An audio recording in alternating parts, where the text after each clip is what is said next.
الحمد للہ الذی زین النبیین بحبیبہ المصطفیٰ ومن علی المؤمنین بنبیہ المجتبیٰ الصلاة والسلام علی سیدنا ومولانا محمد خیر البراء وعلى آلہ واصحابہ المتعدبین بالتقوی اما بعد فاعوذ باللہ السمیع العلیم من الشیطان اللعین الرجیم بسم اللہ الرحمن الرحیم قد جاءکم من اللہ نور و کتاب مبین صدق اللہ مولانا العظیم ان اللہ و ملائکتہ یصلون علی النبی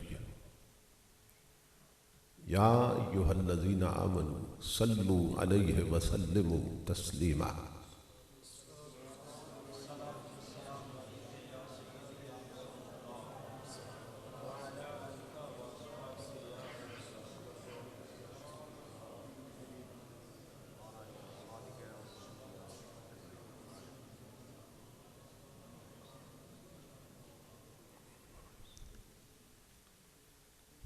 لائق صد احترام شیخ طریقت محترم المقام حضرت قبلہ پیر سید جواد الحسن شاہ صاحب گیلانی دامت برکاتہ العالیہ، شیخ طریقت محترم المقام حضرت قبلہ پیر سید طیب حسین شاہ صاحب گیلانی دامت برکاتہم القدسیہ، یادگار اسلاف محسن اہل سنت حضرت قبلہ پیر ڈاکٹر اخلاق حسین قادری نوشاہی صاحب زید مجدہ،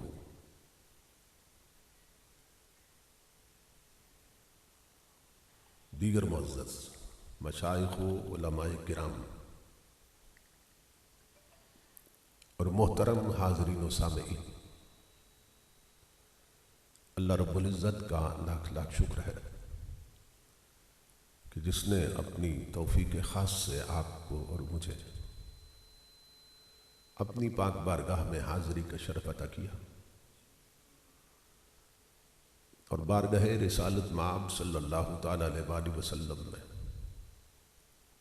کلہائے عقیدت پیش کرنے کی سعادت عطا فرمائی۔ اس عظیم الشان پروگرام کے انعقاد پر میں آپ تمام حضرات کی خدمت میں بالعموم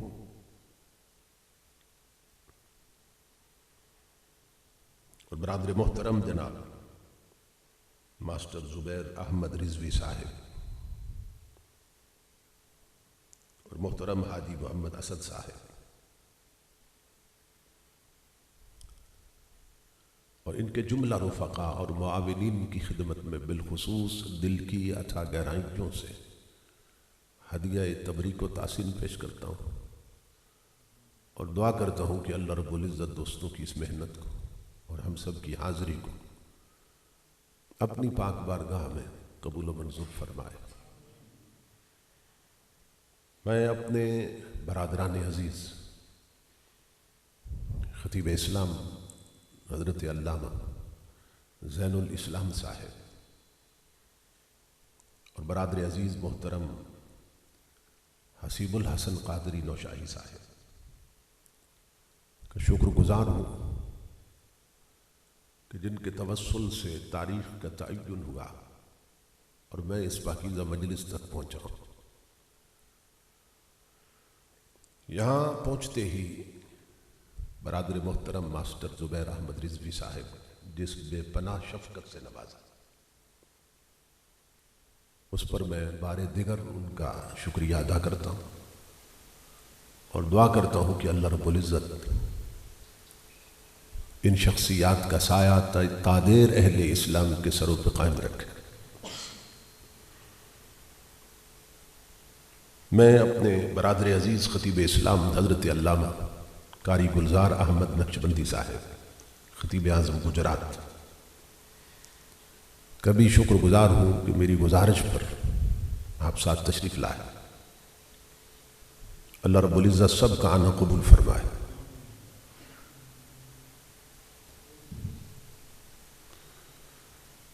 یہ ہماری خوش بختی ہے کہ اللہ رب العزت نے اپنے پاک گھر میں اپنے پاک محبوب کے ذکر کی مجلس میں حاضری کا شرف عطا کر رکھا ہے۔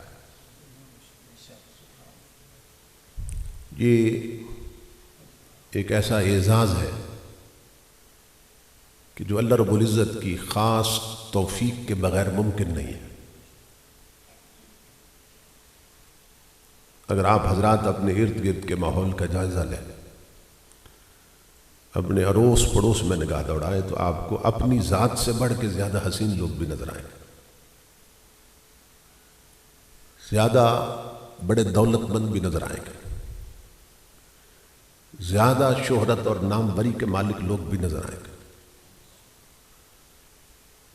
مگر اس کے باوجود ان لوگوں کو اس طرح کی پاکیزہ مجالس میں حاضر ہونا نصیب نہیں ہوتا۔ تو پھر کیا وجہ ہے کہ مجھ جیسے گناہگار بیٹھے ہیں؟ تو اس کے سوا کچھ نہیں کہا جا سکتا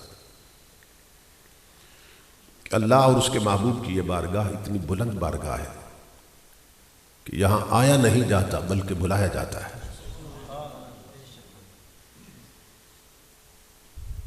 اب بہت سے لوگ ہیں جو قریب رہ کے نہیں آئے اور بہت سے ہیں جو دور سے آئے بیٹھے ہیں، تو جو آئے ہوئے ہیں وہ بلائے ہوئے ہیں۔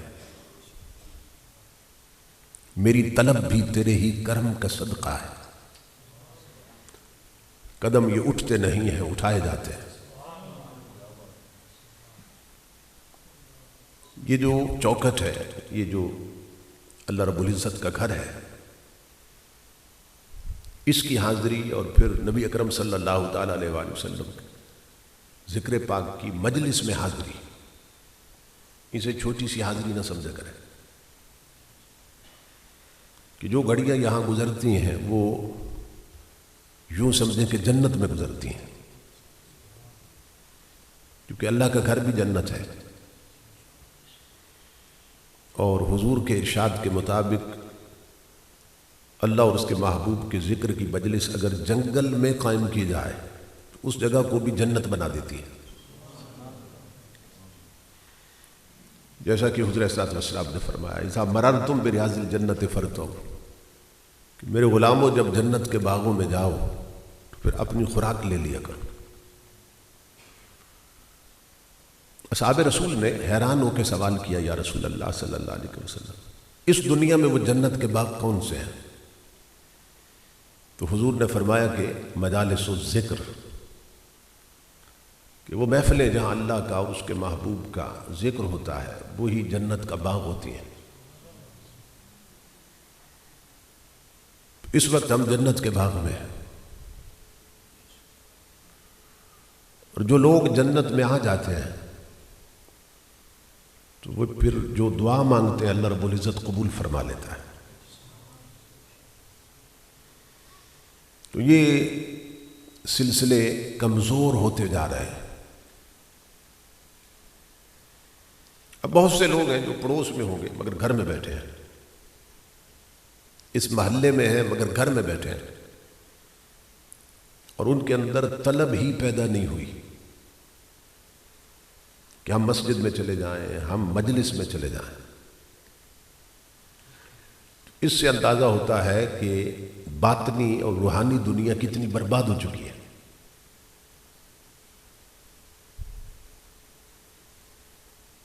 یعنی پڑوس میں جنت کا باغ کھلا ہے اور ان کے اندر طلب ہی پیدا نہیں ہوئی کہ وہ جنت میں آ جائیں۔ صوفیاء فرماتے ہیں کہ جو لوگ دنیا کی اس جنت میں نہیں آتے، وہ آخرت کی اس جنت میں بھی نہیں جا سکیں گے، کیونکہ دیکھ لینا ایسے بد نصیب لوگ جو گھر سے اٹھ کر اس جنت تک نہیں آ سکے، وہ پل صراط سے گزر کر اس جنت میں کیسے جا سکیں گے؟ پل صراط سے گزرنا آسان ہے، تو یہ جو آسان تھا گھر سے اٹھنا تھا اور جنت میں آنا تھا، تو وہ اس جنت میں نہیں آ سکے، اس جنت میں کیسے جا سکیں گے؟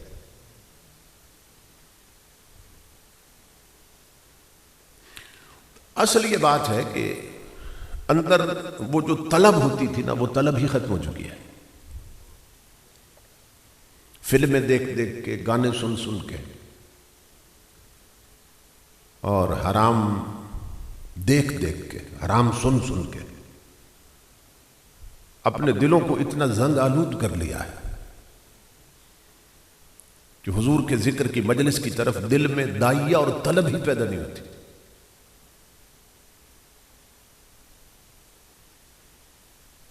تو یہ تو جب آنکھ بند ہوگی تو اس وقت معلوم ہوگا۔ یہ تو 4 دن کی زندگی ہے۔ کوئی حکے پہ بیٹھا ہے، کوئی ٹی وی پہ بیٹھا ہے، کوئی ٹچ موبائل پہ بیٹھا ہے، اور معلوم ہی نہیں کہ ہمارے محلے میں جنت کا باغ کھلا ہے، اور یہ دوہری جنت ہے، مسجد بھی جنت ہے، ذکر رسول کی مجلس بھی جنت ہے، مگر طبیعت مائل نہیں ہوئی۔ نبی اکرم صلی اللہ تعالی علیہ وآلہ وسلم سے نا ملک الموت نے پوچھا تھا، اسرائیل علیہ السلام نے حضور سے سوال کیا تھا، یا رسول اللہ صلی اللہ علیہ وسلم، اللہ پاک نے میری ڈیوٹی لگائی ہے کہ جسم سے روح نکالتا ہوں اور جسم کو میں مارتا ہوں، یہ میری ڈیوٹی ہے، جسم کو میں مارتا ہوں روح نکال کر، لیکن یا رسول اللہ صلی اللہ علیہ وسلم آپ مجھے ایک مسئلہ سمجھائیں کہ میں جب جاتا ہوں نا بعض لوگوں کے جسم مارنے کے لیے، تو ان کی روحیں پہلے مر چکی ہوتی ہیں، تو ملک الموت حضور سے پوچھ رہا ہے، یا رسول اللہ صلی اللہ علیہ وسلم یہ جسم تو میں مارتا ہوں، یہ روحیں کون مارتا ہے؟ کیونکہ انسان جو ہے نا، انسان 2 چیزوں سے عبارت ہے، ایک یہ فزیکل سٹرکچر ہے، یہ ڈھانچہ، یہ باڈی ہے، یہ جسم، اور اس کے اندر روح ہے۔ تو جسم کے بغیر روح جو ہے نا، اس کو روح کہتے، انسان نہیں کہتے،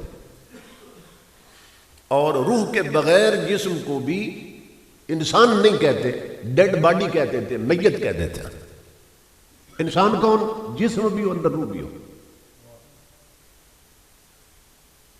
تو جس طرح ہمارا جسم خوراک مانگتا ہے نا، اسی طرح روح بھی خوراک مانگتی ہے۔ اب جسم کو خوراک نہ دے تو کمزور ہوتے ہوتے یہ ختم ہو جائے، اسی طرح اگر روح کو خوراک نہ دے تو وہ بھی کمزور ہوتے ہوتے ختم ہو جائے گا۔ اب آپ دیکھ لیں آپ کی برادری میں، آپ کے گھر میں کتنے لوگ ہیں جو جسم کو پال رہے ہیں، اور کتنے لوگ ہیں جو جسم کے ساتھ ساتھ روح کو بھی پال رہے ہیں۔ جسم کی صفائی کے لیے ہر گھر میں الگ صابن پڑا ہے، کسی نے کیپری لا کے رکھا ہے، کسی نے امپیریل رکھا ہوا ہے، کسی نے لکس رکھا ہے، قیمتی جتنا کسی کے پاس پیسہ ہے اسی حساب سے صابن خرید لیتے ہیں۔ پھر لوشن ہے، پھر شیمپو ہے، پھر فیس کریمیں ہیں، کتنا سامان ہے جسم کو سنوارنے کے لیے۔ لیکن روح کو سنوارنے کے لیے ہم نے کتنا سامان خریدا ہے؟ مسلمانوں کے گھر میں ایک قرآن رہ گیا تھا، وہ بھی الماری میں بند کر کے رکھ دیا، جس نے روح سنوارنی تھی۔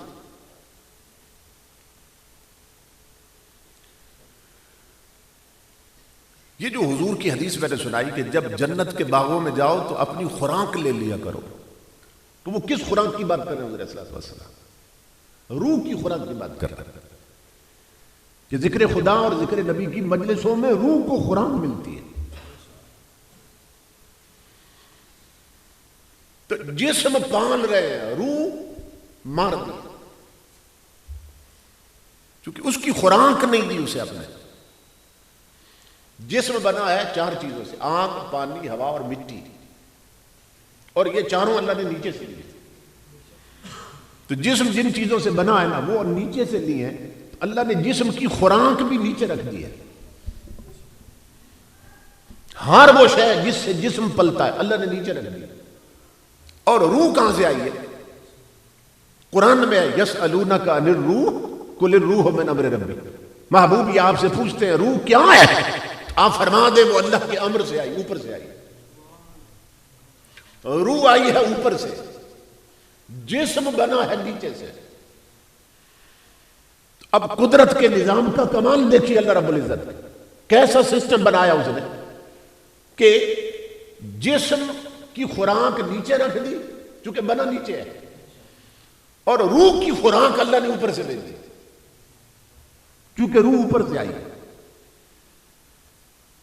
تو روح چونکہ اوپر سے آئی اس کی خوراک بھی اوپر سے بھیجی۔ کیا حضور بھی اوپر سے تشریف لائے، قرآن بھی اوپر سے آیا۔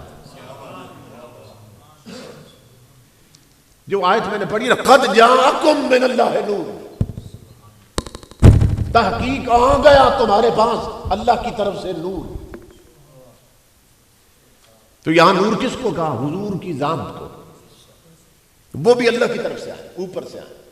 اور قرآن کہاں سے آیا؟ وَأَنزَلْنَا إِلَيْكُمْ نُورًا مُبِينًا، اللہ فرماتا ہے اور ہم نے قرآن بھی اوپر سے نازل کیا۔ امام الانبیاء بھی اوپر سے تشریف لائے اور قرآن بھی اوپر سے آیا، اور یہ روح کی خوراک بن گیا۔ ذکر نبی سے بھی روح پلتی ہے، ذکر خدا سے بھی روح پلتی ہے، قرآن کی تلاوت سے بھی روح پلتی ہے، قرآن کے حکموں پر عمل سے بھی روح پلتی ہے۔ تو کتنے لوگ ہیں کہ جو اپنی روح کو پالتے ہیں یا روح کی خوراک دیتے ہیں اس کو؟ تو بالکل موت پوچھ رہا ہے یا رسول اللہ جسم تو میں مارتا ہوں، تو بعض لوگوں کے جسم مارنے جاتا ہوں تو ان کی روحیں پہلے مری ہوتی ہیں، تو یا رسول اللہ روحیں کون مارتا ہے؟ قربان جائیں ہمارے نبی کے علم پر، علم پر کہ ملک الموت کو بھی مسئلہ سمجھنا آئے تو رسول اللہ سے پوچھتا ہے۔ اللہ رب العزت نے اسرائیل کو بھی دہلیز مصطفیٰ کا محتاج بنا دیا، اسے بھی سمجھ نہیں آتی کہ روحیں کیسے مرتی ہیں، اور حضور سے پوچھا۔ امام الانبیاء نے جواب دیا، فرمایا کچھ بدبخت ایسے ہیں کلمہ پڑھنے والے وہ اپنی روحیں خود مار دیتے ہیں،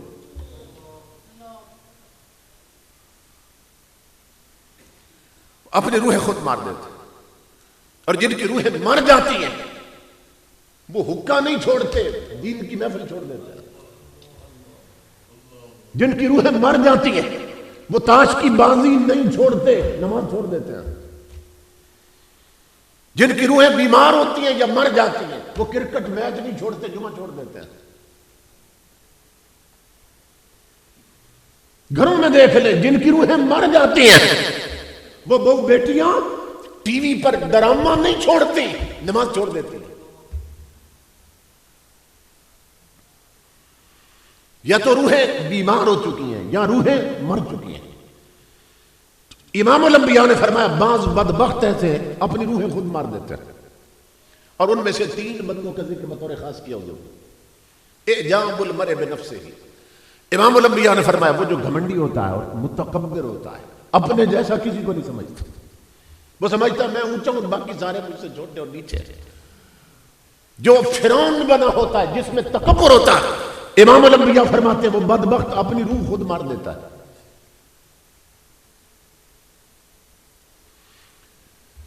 اللہ اکبر۔ اور نمبر 2 امام الانبیاء نے فرمایا جو در پہ آئے ہوئے فقیر کو، جو مستحق فقیر ہو نا، اس کو دے سکتا ہو مگر خالی لوٹا دے، وہ اپنی روح خود مار دیتا ہے۔ پیشہ ور بھکاری کی بات نہیں کر رہا ہوں، جو مستحق فقیر ہو۔ اور تیسرا امام الانبیاء نے فرمایا جسے اللہ رب العزت نے دولت دے رکھی، اس کے غریب رشتہ دار، غریب پڑوسی، محلے والے، برادری والے، وہ بیمار دوائی کو ترستے ہوں اور وہ مدد نہ کریں، غریبوں کی بیٹیاں جوان ہو کر بوڑھی ہو جائیں، رخصتی کا سامان نہ ہو، غریبوں کے بچے تعلیم سے محروم رہیں، اور وہ کروڑوں روپیہ بلڈنگوں پہ لگائے، 50 لاکھ ٹائلٹ پہ لگا دے، وہ طوائفوں پہ اڑا دے۔ امام الانبیاء فرماتے وہ غریبوں کی مدد نہ کرے، غریب بھائیوں کی، برادری کے لوگ، محلے کے لوگ، ان کی مدد کر سکتا ہو نہ کرے، امام الانبیاء فرماتے وہ اپنی روح خود مار دیتا ہے۔ آج ہمارے بہت سے لوگ ہیں، انہوں نے 15 20 عمرے کر رکھے، ہر سال کئی حج پہ جا رہے ہیں، اور بڑا فخر سے بتائیں گے میں نے 40 حج کر رکھے، جی میں 25 سال سے حج کر رہا ہوں، مگر ٹٹول کر دیکھو تو ہو سکتا ہے اس کے غریب بھائی کی بیٹیاں بوڑھی ہو چکی ہوں غربت کی وجہ سے، اور رخصتی کا سامان نہ ہو، اور وہ 25ویں حج پہ جا رہا ہے، وہ 15ویں عمرے پہ جا رہا ہے، پڑوس میں ہو سکتا ہے غریب کی بیٹی کا سر ننگا ہو، سر ڈھانپنے کے لیے اس کے پاس چادر بھی نہ ہو، اور وہ 15ویں عمرے پہ جا رہا ہے، اس بدبخت نے مصطفیٰ کی شریعت نہیں سمجھی ہے، اور تیرے عمرے نہیں ہیں، تیرے صرف پھیرے ہیں، تیرے طواف نہیں ہے، تیرے صرف پھیرے ہیں، تو 10,000 عمرے بھی کر لینا، جب حضور کی جالیوں پہ جائے گا تو تیری کیفیت یہ بنے گی کہ بڑے بد نصیب تھے ہم جو قرار تک نہ پہنچے، کیوں کہ در یار تک تو پہنچے، دل یار تک نہ پہنچے۔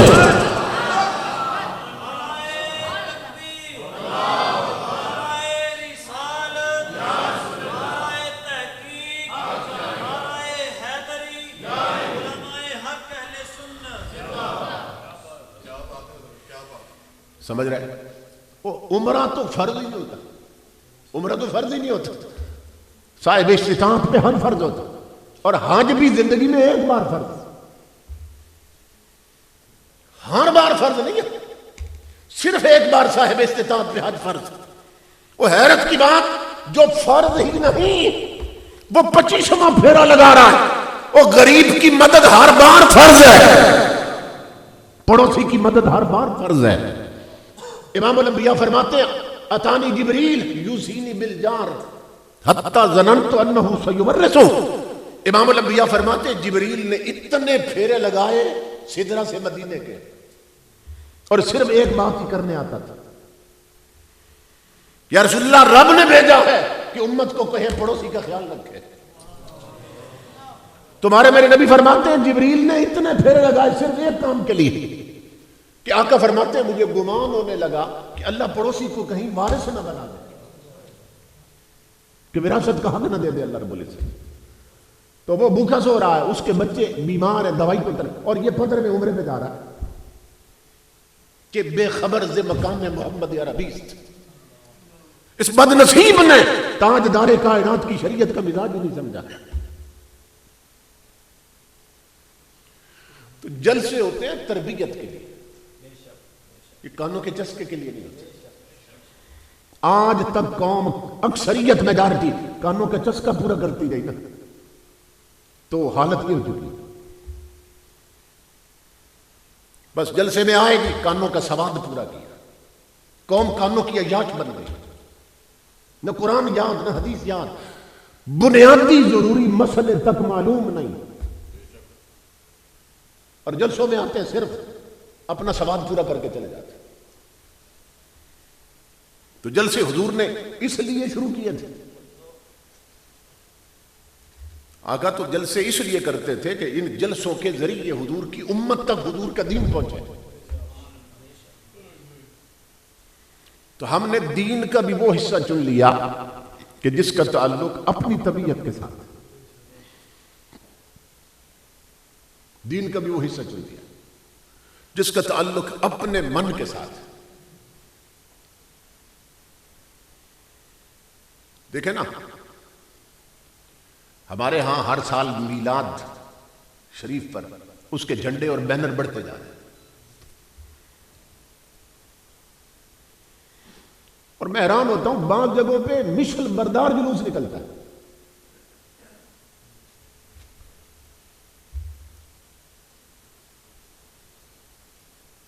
میلاد کا جلوس نکلا ہوا ہے اور آگ اٹھا رکھی ہے،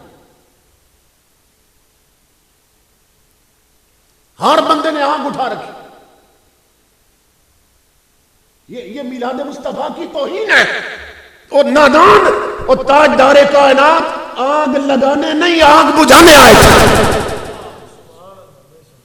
یہ جو برہمکا قوم ہے نا، برہمکا، وہ چونکہ آتش پرست تھے، جب انہوں نے کلمہ پڑھ لیا، ان کے جو جاہل لوگ تھے نا، جنہیں دین، کلمہ تو پڑھا مگر دین نہیں سمجھا، تو وہ کیا کرتے ہیں، یہ ہمارے ہاں شب برات پہ جو پٹاخے چھوڑتے ہیں نا، جو آگ جلاتے ہیں، یہ برہمکا قوم جو آتش پرست تھے، کلمہ پڑھ کر دین سیکھا نہیں، تو دین میں انہوں نے اپنی پرانی روایتیں داخل کر دی، کیونکہ آگ کو وہ اپنا معبود سمجھتے تھے۔ اور یہ مشل بردار جلوس آگ اٹھائے پھرتے ہیں، آگ اٹھائے پھرتے ہیں حضور کے میلاد میں۔ آتش کدہ ایران پڑھو حضور کی سیرت کی کتابیں، 1000 سال تک اس کی آگ نہیں بجھنے دی تھی، آتش پرست 1000 سال تک آگ جل رہی تھی، نہیں بجھنے دی، لیکن جب تاجدار کائنات کی ولادت ہوتی ہے تو میلاد پر وہ آگ خود بجھ گئی تھی۔ تو حضور تو آگ بجھانے آئے، حضور کی امت میلاد میں ہی آگ اٹھائے پھرے، یہ عقل ماری ہوئی۔ بہت نادان لوگوں نے بہت ساری چیزیں ہمارے اندر غلط داخل کر دی ہیں، عشق کے نام پر، محبت کے نام پر۔ تو ہر سال میلاد کا چراغاں بڑھ رہا ہے، بینر بڑھ رہے ہیں، جھنڈے بڑھ رہے ہیں، لیکن ادھر نظر ہے دنیا خوش ہو رہی ہے، ہونا چاہیے، کیونکہ بعض بدبخت ایسے بھی ہیں جو ان سب چیزوں کو ناجائز کہتے ہیں، تو چلو خوشی تو ہونی چاہیے ادھر، اور یہ کرنا چاہیے، لیکن جو بات میں سمجھا رہا ہوں صرف یہ کرنا ہے یا یہ بھی کرنا ہے جو میں دکھانے لگا ہوں۔ امام الانبیاء کے غلاموں، سوال یہ ہے ہر سال میلاد کے بینر اور جھنڈے بڑھتے رہے، لیکن ہر سال ہماری ماں بہنوں بیٹیوں کے جسم کے کپڑے گھٹتے کیوں رہے؟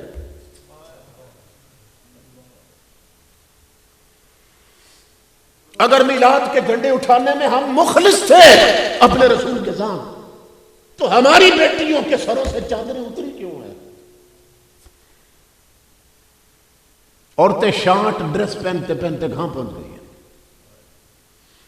پورے بازو ہوتے تھے عورتوں کے، اور کھلا کھلا لباس ہوتا تھا، اور وٹ والی شلواریں ہوتی تھی، اور ڈھیلا ڈالا لباس، اور پھر بڑی بڑی اوپر دیکھ لیں دادی نانی پرانی عورتیں آج بھی گھروں میں تو ڈھیلا ڈالا لباس پہنتی ہیں، اور سروں پہ بڑی بڑی چادریں ہوتی ہیں، اور پھر بین والے کرتے، یہ بین ہوتا ہے، بین والے کرتے عورتیں پہنتی تھیں، اوپر پھر چادریں بھی، تاکہ گردن کی اس جگہ پہ بھی غیر محرم کی نظر نہ پڑ سکے۔ لیکن گھروں میں ٹی وی کی ٹی بی ہو گئی، لوگوں کو ٹی وی آیا تو ٹی بی ہو گئی، فلمیں دیکھیں، ڈرامے دیکھیں، پھر کام بڑھتا رہا، بے حیائی کا کام بھی بڑھتا رہا نا، شیطان بھی تو اپنے کام میں لگا ہوا ہے۔ پہلے ٹی وی آئے تھے، پھر وی سی آر آ گیا، پھر ڈی وی ڈی آ گئی، پھر کمپیوٹر آ گیا، پھر کیبل کے کنیکشن آ گئے، پھر ٹچ موبائل آ گئے، پھر چھتوں پہ 2 ڈشیں لگ گئی۔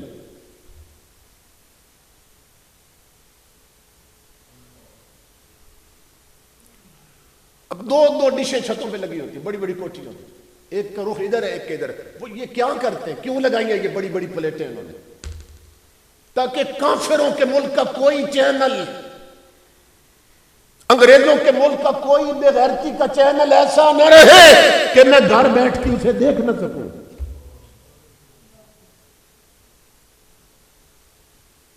اکثریت قوم کی آنکھوں کی بدکاری میں مبتلا ہو گئی، میجارٹی قوم کی کانوں کی بدکاری میں مبتلا ہو گئی۔ ادھر میلاد کے بینر بڑھتے رہے، ادھر عورتوں کے جسم کے کپڑے گھٹتے رہے، بین ختم ہوئے، عورتوں نے گریبان اتنے کھلے کیے کہ نیک لائنیں اور چھاتیاں نظر آنے لگی، بازو کم کرتے کرتے کندھوں تک ننگی ہو گئی، چانک اتنے اونچے کر لیے کہ پیٹ اور نیفے نظر آنے لگے، وہ ڈھیلی ڈالی شلواریں ختم ہو گئی عورتوں کی، ٹائٹ پجامے پہن لیے، خربوزے کو دیکھ کر خربوزے نے رنگ پکڑا، فلمیں دیکھی نا ڈرامے دیکھے تو دیکھا کہ ان میں بھی تو عورتیں ہیں جنہوں نے پجامے پہنے ہیں، پینٹیں پہنی، آدھے جسم ننگے، تو اس نے نہیں جانا، اس نادان بچی نے نہیں سمجھا کہ وہ تو طوائف ہے، میں تو شریف باپ کی بیٹی ہوں، وہ تو کمائی کرتی ہے جسم دکھا کر، اور میں تو معزز خاندان کی بیٹی ہوں۔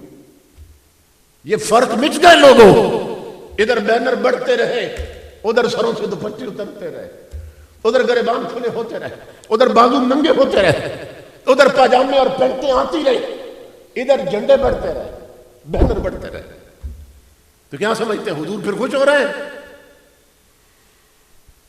اسی لیے تو گرداب بلا میں کشتی پھنس چکی ہمارے مقدر کی۔ مدینے سے آواز آ رہی ہے، نادان، یہ تو نے لاکھوں میٹر کپڑا بینر بنا کے بازاروں میں لگا دیا، یہ تیری خوشی تھی کہ تجھے میرے جیسا رسول مل گیا، یہ تو خوشی منا رہا، اپنی خوشی کر رہا، وہ یہ تیری خوشی ہے، تو نے اتنا کپڑا بازاروں میں لگا دیا، یہ تیری خوشی ہے۔ اگر جوان بیٹی کو گھر سے نکالتے وقت صرف 2 میٹر کپڑا اس کا پردہ کروا دیتا تو میری خوشی تھی، صرف 2 میٹر کپڑا لگنا تھا اس کے پردے، وہ کرواتا تو وہ میری خوشی تھی۔ تو جھنڈے بنا کر جلوس لے کے گیا چوکوں میں، بازاروں میں، گلیوں میں، وہ تیری خوشی تھی، تجھے میرے جیسا رسول مل گیا۔ لیکن اگر اذان سن کر سب کچھ چھوڑ کر مسجد نماز پڑھنے آتا تو وہ میری خوشی تھی۔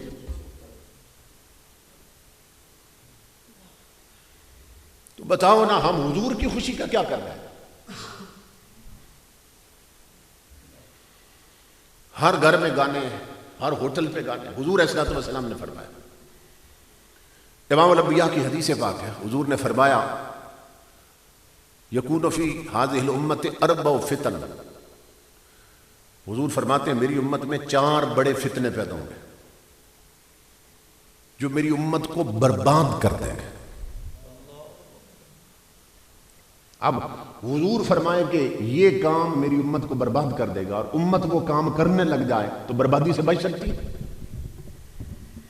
ہم اس لیے برباد ہو رہے ہیں۔ سنیں حضور کی حدیث، یکون فی ہذہ الامت 4 فتن، میری امت میں 4 بڑے فتنے پیدا ہوں گے، اور آخری بڑا فتنہ جو امت کو ڈبو دے گا، برباد کر دے گا، وہ کیا ہے؟ آخرھا الغنا، غنا۔ امام الانبیاء فرماتے ہیں آخری فتنہ جو امت کو برباد کر دے گا وہ گانا سننا، گانا بجانا ہوگا، وہ گانے اور نغمے اور گیت ہوں گے جو امت کی بربادی کا سبب بنتا ہے۔ آج ہمیں نعت خوان بھی وہ پسند ہے جو فلمی گانوں کی طرز پہ نعتیں پڑھتا ہے، جو طوائفوں کے لہجے میں ذکر نبی کرتا ہے۔ آج وہ نعت خوان سروں پہ چڑھا رکھتے ہیں لوگوں نے، انہیں پروموٹ کیا جا رہا ہے۔ امام الانبیاء نے فرمایا گانا میری امت کو برباد کر دے گا، اور گانے کی تاثیر کیا ہے؟ حضرت صلی اللہ علیہ وسلم نے فرمایا الغناء ينبت النفاق في القلب كما ينبت الماء الزرع۔ حضور فرماتے ہیں یہ جو گانا ہے، گانا، نغمے، گیت، یہ دلوں میں اس طرح کھوٹ اور منافقت پیدا کرتے ہیں جس طرح پانی سے کھیتی اگتی ہے۔